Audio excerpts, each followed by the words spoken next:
جو دارالعلوم دیوبند سے یہاں پر فارغین موجود ہیں یا یہاں پر مجلس کے اندر موجود ہیں، میں وہ سند بیان کرتا ہوں جس سند سے ہم رسول اکرم صلی اللہ علیہ وسلم تک پہنچتے ہیں۔ مثلا میں اپنی بات کروں، میں نے علم حدیث کو حاصل کیا حضرت مولانا انظر شاہ صاحب کشمیری رحمۃ اللہ علیہ سے، انہوں نے علم حدیث کو حاصل کیا تھا حضرت مولانا حسین احمد مدنی رحمۃ اللہ علیہ سے، انہوں نے علم حدیث کو حاصل کیا تھا شیخ الہند مولانا محمود الحسن دیوبندی رحمۃ اللہ علیہ سے، انہوں نے علم حدیث کو حاصل کیا تھا قاسم العلوم والخیرات حضرت مولانا قاسم نانوتی رحمۃ اللہ علیہ سے، انہوں نے علم حدیث کو حاصل کیا تھا شاہ عبد الغنی مجددی دہلوی رحمۃ اللہ علیہ سے، انہوں نے علم حدیث کو حاصل کیا تھا شاہ اسحاق رحمۃ اللہ علیہ سے، انہوں نے علم حدیث کو حاصل کیا تھا شاہ عبد العزیز محدث دہلوی رحمۃ اللہ علیہ سے، انہوں نے علم حدیث کو حاصل کیا تھا شاہ ولی اللہ محدث دہلوی رحمۃ اللہ علیہ سے، انہوں نے علم حدیث کو حاصل کیا تھا شیخ ابو طاہر بن ابراہیم الکردی المدنی رحمۃ اللہ علیہ سے، انہوں نے علم حدیث حاصل کیا تھا اپنے والد شیخ ابراہیم الکردی رحمۃ اللہ علیہ سے، انہوں نے علم حدیث کو حاصل کیا تھا شیخ احمد القشاشی رحمۃ اللہ علیہ سے،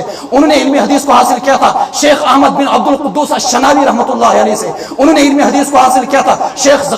شیخ شمس الدین الرملی رحمۃ اللہ علیہ سے، انہوں نے علم حدیث کو حاصل کیا تھا شیخ زکریہ زین الدین زکریہ الانصاری رحمۃ اللہ علیہ سے، انہوں نے علم حدیث کو حاصل کیا تھا ابو الفضل شہاب الدین احمد بن علی ابن حجر الاسقلانی رحمۃ اللہ علیہ سے، انہوں نے علم حدیث کو حاصل کیا تھا شیخ زین الدین رحمۃ اللہ علیہ سے، انہوں نے علم حدیث کو حاصل کیا تھا شیخ ابو العباس ابو طالب بن احمد نجار رحمۃ اللہ علیہ سے، انہوں نے علم حدیث کو حاصل کیا تھا شیخ حسین بن مبارک سراج الدین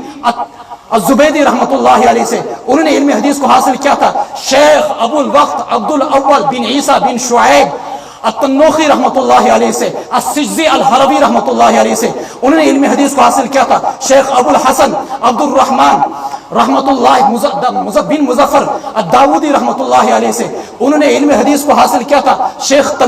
سرخسی رحمۃ اللہ علیہ سے، انہوں نے علم حدیث کو حاصل کیا تھا شیخ سرخسی رحمۃ اللہ علیہ کے بعد آگے اس میں آتے ہیں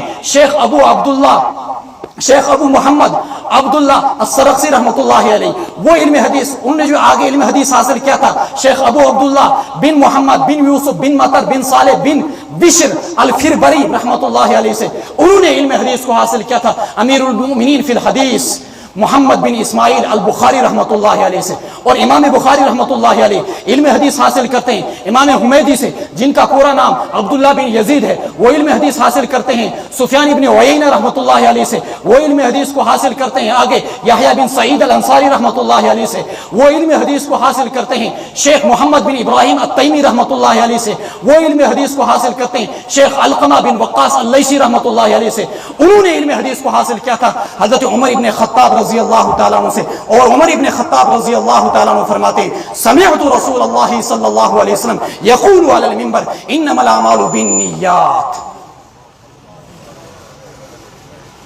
پتہ ونیو تو کہ ایمن دیوبندین چھن علم حدیث کیا پتہ ہے، ہماری یہاں سے لے کر رسول اللہ صلی اللہ علیہ وسلم تک پوری سند موجود ہے، رسول اکرم صلی اللہ علیہ وسلم تک پوری سند موجود ہے۔